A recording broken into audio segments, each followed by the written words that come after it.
السلام علیکم ورحمۃ اللہ وبرکاتہ۔ نبی کریم صلی اللہ علیہ وسلم کا ارشاد ہے، اذا ظہرت البدع فی امتی فعلی العالم ان یظہر علمہ فإن لم یفعل فعلیہ لعنۃ اللہ۔ جب امت میں گمراہیت پھیلنے لگے، بے دینی عام ہو جائے، بدعتیں ظاہر ہونے لگے، تو عالم کو چاہیے کہ اپنے علم کو ظاہر کرے، کھول کر رکھ دے، اور جو عالم ایسا نہیں کرے گا اس پہ اللہ کی لعنت۔ ڈاکٹر اقبال کا شعر ہے، میراث میں آئی ہے انہیں مسند ارشاد، زاغوں کے تصرف میں عقابوں کا نشیمن۔ عزیزان محترم، 24، 25، 26 فروری 2023 کو ماریرا شریف میں عرس سیدی برکاتی منایا گیا، یعنی حضور سید العلماء سند الحکمہ علامہ سید آل مصطفیٰ عرف سید میاں مارہروی رحمۃ اللہ علیہ کا 49واں 49 ایئرس کا عرس پاک منایا گیا۔ ماریرا شریف وہ مقدس سرزمین ہے جہاں صحیح النسب سادات کرام کا قافلہ موجود ہے، جس میں بڑے بڑے اولیاء اور کبار علماء ہوئے ہیں، اور جس سرزمین سے ہمیشہ اہل سنت و جماعت کے صحیح موقف کی ترجمانی ہوتی رہی ہے، اور جس خانقاہ نے امت کو مجدد اعظم امام احمد رضا خان جیسا ایک عظیم مجدد دیا، جس نے کروڑوں لوگوں کے ایمان و عقیدے کی حفاظت کی ہے، وہ ماریرا شریف جہاں ہمیشہ اعلیٰ حضرت کے فتاووں کو اہمیت دی گئی اور اس پر عمل کیا گیا، مریدین کو عمل کی سخت تلقین کی گئی، اور آج بھی جہاں صاحبزادگان حضور احسن العلماء، حضور امین ملت، حضور نجیب ملت، حضور رفیق ملت سختی سے اس مسلک پہ قائم ہے اور عقیدت مندان کو اس پر قائم رہنے کی تلقین فرماتے ہیں۔ جیسا کہ آج رافضیت کی وبا عام ہے اور کئی خانقاہیں اس کے ہتھے چڑھ چکی ہے، اور ہر خانقاہ میں ایسا ہو رہا ہے کہ بزرگوں کی روایات سے ہٹ کر کوئی نہ کوئی ایک شخص ایک الگ راہ چل رہا ہے۔ ایسا ہی ماریرا شریف میں بھی ہے۔ ماریرا شریف کے بزرگوں کا ایک تاریخی ریکارڈ ہے، ان کی تعلیمات، ان کے افکار، ان کے خیالات، ان کے نظریات، اور ان کا جو اہل سنت و جماعت پر سختی سے قائم رہنا۔ اور وہاں آج ایک ایسا شخص پیدا ہو گیا، کھڑا ہو گیا، جو ان بزرگوں کی روایات کے بالکل خلاف ہے۔ اس شخص کے عمل کو دیکھیں، بزرگوں کی روایات کو دیکھیں، آپ کو یہ بالکل اپوزٹ نظر آئے گا۔ یہ عرس پاک جو اس شخص نے منایا ہے، اس میں قوالی بھی ہوئی، جو بزرگان دین، بزرگان ماریرا کا موقف کبھی نہیں تھا۔ صحابہ پہ بھونکا گیا، اس میں ایسے لوگوں کو بلایا گیا کہ جو جن پر علماء حرمین طیبین نے کفر کا فتویٰ دیا، انہیں مسلمان سمجھنے والوں کو بھی بلایا گیا، انہیں خلافت بھی دی گئی، حتیٰ کہ سڑے ہوئے تفضیلیوں کو بلایا گیا جو حضرات صحابہ پر بھونکتے ہیں۔ اس عرس پاک میں بے شمار شرعی خرابیوں کے ساتھ ساتھ ایک بہت ہی گمراہ کن اعلامیہ بھی جاری ہوا ہے، یعنی اعلان جاری ہوا ہے۔ تو اس اعلامیہ میں جو باتیں لکھی گئی ہے وہ اہل سنت و جماعت کے سچے مذہب کے بالکل خلاف ہے۔ اس میں کئی باتیں ایسی ہے جس میں سخت پکڑ ہے، لیکن میں صرف ایک چیز کا ذکر کروں گا، باقی جیسے جیسے علماء کی نظر پڑے میری گزارش ہے، دست بستہ میں عرض کر رہا ہوں کہ اس اعلان کو مکمل سنیں اور دینی ذمہ داری سمجھتے ہوئے تمام سنی بھائیوں میں اسے عام کریں، اور تمام وہ سنی خانقاہیں جو مسلک اہل سنت پہ سختی سے قائم ہے، وہ خانقاہیں، تنظیمیں، تحریکیں سب متحد ہو جائیں اور اس اعلامیے کا بھرپور رد کریں۔ ائمہ مساجد، علماء کرام، شورا اسلام، سادات کرام اس میں آگے آ کر تحریر جاری کریں، وائس کلپ جاری کریں، اور اہل سنت کا سچا مذہب کیا ہے عوام کو بتائیں، اور اس گمراہ کن اعلامیہ جسے کہ لکھنے والے، پھیلانے والے، اس کے مؤیدین، یہ سب کے سب گمراہیت کا شکار ہوتے نظر آ رہے ہیں۔ اس اعلامیہ میں 8ویں نمبر پہ ایک بات لکھی ہے کہ ترتیب خلافت برحق ہے، اور عام اہل سنت کے نزدیک ترتیب خلافت ہی ترتیب فضیلت کی بنیاد ہے۔ یہ کہا جا رہا ہے کہ جو حضرت ابو بکر، عمر، عثمان، علی جو خلیفہ ہوئے ہیں، یہ ترتیب تو ٹھیک ہے، لیکن اس میں افضل ابو بکر ہیں، پھر عمر ہیں، پھر عثمان ہے، پھر علی ہے۔ یہ عام اہل سنت کا خیال ہے،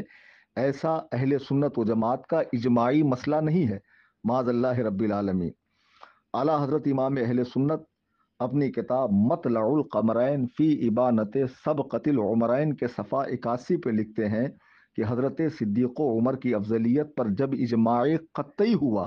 تو اس کے مفاد یعنی تفضیل شیخین کے قطعیت میں کیا کلام رہا؟ ہمارا اور ہمارے مشائخ طریقت و شریعت کا یہی مذہب ہے۔ کیا عام لوگوں میں اللہ کے نبی بھی شامل ہے؟ موجم اوسط کی حدیث نمبر 6448 ہے کہ اللہ کے نبی علیہ السلام خطبہ ارشاد فرما رہے ہیں، آپ نے دیکھا مجمع میں ابو بکر نہیں ہے تو پوچھا، آواز لی، ان کا نام لے کر 2 بار پکارا، اور پھر فرمایا کہ مجھے جبریل نے ابھی ابھی خبر دی ہے کہ آپ کے بعد آپ کی امت میں سب سے بہتر ابو بکر صدیق ہے۔ آپ کے عام لوگوں میں معاذ اللہ اللہ تعالیٰ بھی شامل ہے، جو جبریل کے ذریعے حضور کو خبر دی جا رہی ہے۔ حضرت جبریل بھی عام لوگوں میں ہے، نبی کریم بھی عام لوگوں میں ہے، اور پھر اتنا ہی نہیں، حضرات صحابہ کا وہ زمانہ خیر جس کو اللہ کے نبی نے خیر کا زمانہ فرمایا ہے، صحیح بخاری کی حدیث ہے، حضرت عبداللہ ابن عمر فرماتے ہیں کہ صحابہ کے مقدس زمانے میں جب چننے کی باری آتی کہ نبی کے بعد سب سے افضل کون ہے، کنا نخیر بین الناس فی زمن النبی صلی اللہ علیہ وسلم، نبی کے حیات ظاہری میں صحابہ کے بیچ جب انتخاب کا مسئلہ آتا تو فنخیر ابا بکر، ہم سب سے بہتر ابو بکر کو قرار دیتے، ثم عمر، پھر عمر کو، ثم عثمان، پھر حضرت عثمان رضی اللہ تعالیٰ عنہ کو۔ یہ اللہ کے نبی کا فرمان بھی ہے، صحابہ کا فرمان بھی ہے، اور اہل سنت و جماعت کا سچا مذہب یہی ہے۔ امام ابو جعفر احمد بن طحاوی رحمۃ اللہ علیہ عقیدت الطحاویہ میں تحریر فرماتے ہیں، وہ نثبت الخلافت بعد رسول اللہ صلی اللہ علیہ وسلم اولا لابی بکر الصدیق رضی اللہ عنہ تفضیلا له وتقدیما علی جمیع الامہ ثم لعمر بن الخطاب ثم لعثمان ثم لعلی، فرماتے ہیں یعنی ہم رسول اللہ صلی اللہ علیہ وسلم کے بعد سب سے پہلے حضرت ابو بکر کی خلافت کو ثابت کرتے ہیں، اس وجہ سے کہ آپ کو تمام امت پر افضلیت و اولیت حاصل ہے، پھر اس کے بعد حضرت عمر کو، پھر حضرت عثمان کو، پھر حضرت علی کی خلافت ثابت کرتے ہیں، اور پھر ان کے لیے فضیلت بھی ثابت کرتے ہیں، یعنی جو ترتیب خلافت ہے وہی ترتیب فضیلت بھی ہے۔ تو کیا ان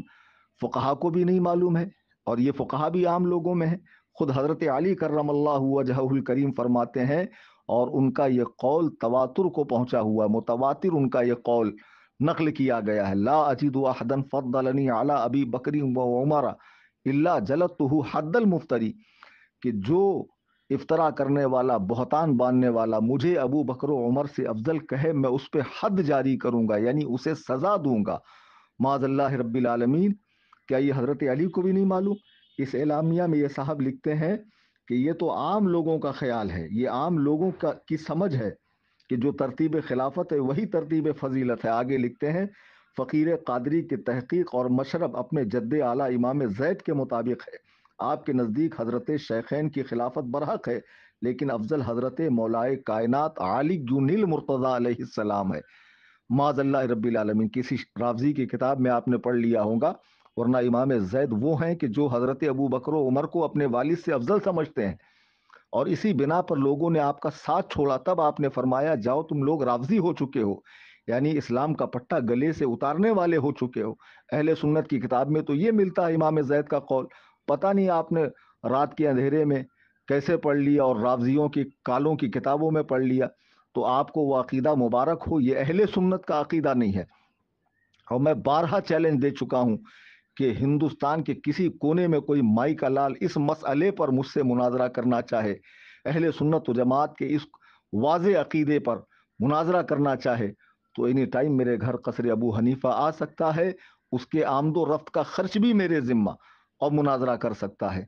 میرے بزرگوں، دوستوں، آپ یہ مت دیکھیے کہ وہ شخص کس سرزمین پر ہے، یہ دیکھیے کہ وہ بزرگوں کی روایات سے ہٹا ہوا ہے، اور جن کا عرس پاک منایا گیا ہے، حضور سید العلماء انہی کے صاحبزادے، ان کے بارے میں فرماتے ہیں، رافضیوں کے لیے تھے ذوالفقار حیدری، سر گروہ اہل سنت تھے حضرت سید میاں، یعنی وہ رافضیوں کے لیے حضرت مولائے کائنات کی تلوار تھے، کاٹ کر رکھ دیتے تھے۔ اہل سنت و جماعت کے سر گروہ سربراہ تھے حضور سید میاں، افسوس کہ انہی کے عرس پاک میں ان کی روح پاک کو ناخوش کیا گیا، تڑپایا گیا، اس طرح کا اعلامیہ جاری کر کے، معاذ اللہ رب العالمین۔ میں تمام احباب اہل سنت و جماعت سے دست بستہ عرض کروں گا کہ یہ شخص ماریرا شریف میں آج کئی خانقاہوں میں رافضیت کی کیڑ لگ چکی ہے، دماغ خراب ہو گیا ہے، ایرانی ریال نے لوگوں کو کی عقلوں کو جو ہے بند کر دیا ہے، اپنے بزرگوں کی روایات سے ہٹے ہوئے ہیں۔ آپ اس کو دیکھ رہے ہیں، وہ جو بزرگان دین وہاں آرام فرما ہے، ان بزرگوں کی تعلیمات کو دیکھیے، ان کے عقائد کو، نظریات کو، خیالات کو دیکھیے،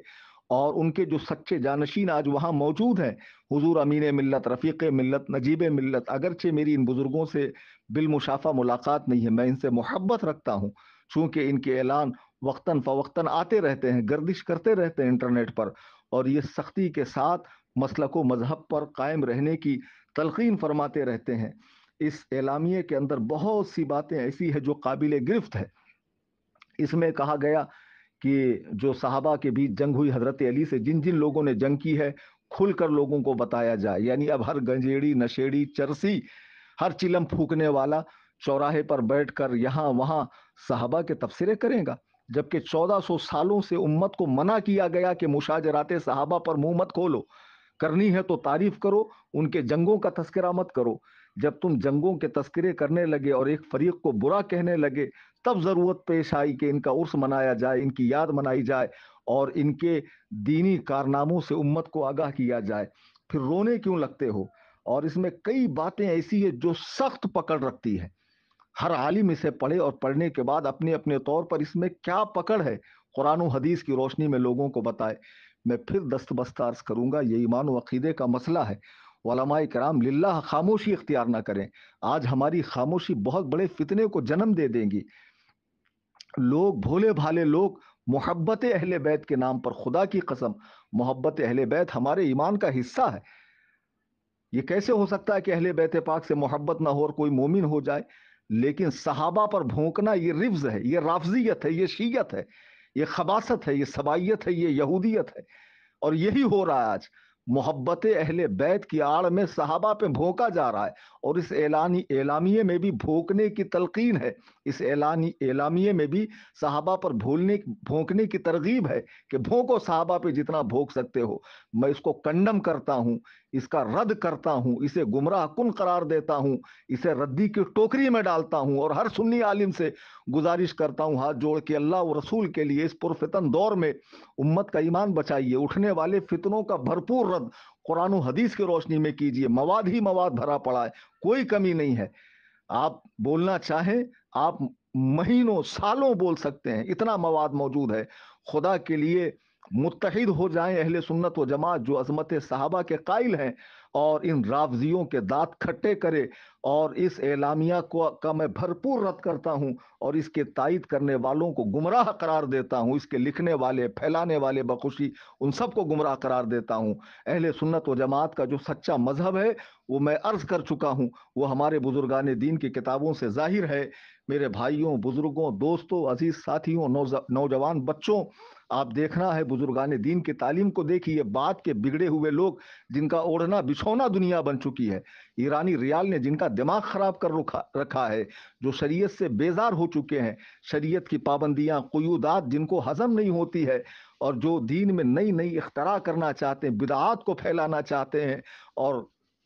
نئے نئے راستے کھولنا چاہتے ہیں، خدا کے لیے ان سے دور رہیے۔ اہل سنت و جماعت کا جو سچا مذہب ہے کہ حضرت ابو بکر افضل ہیں، پھر عمر، پھر حضرت عثمان، پھر مولا کائنات، اور صحابہ کی جو آپسی جنگیں ہوئی ہیں ان میں زبان نہ کھولو۔ ہم اہل بیت پاک سے بھی محبت کرتے ہیں، حضرات صحابہ سے بھی محبت کرتے ہیں، نہ ہم خارجی ناسبی ہیں، نہ ہم رافضی سبائی یہودی ہیں، ہم اہل سنت و جماعت ہے۔ اور امام اہل سنت کا یہ شعر، اہل سنت کا ہے بیڑا پار، اصحاب حضور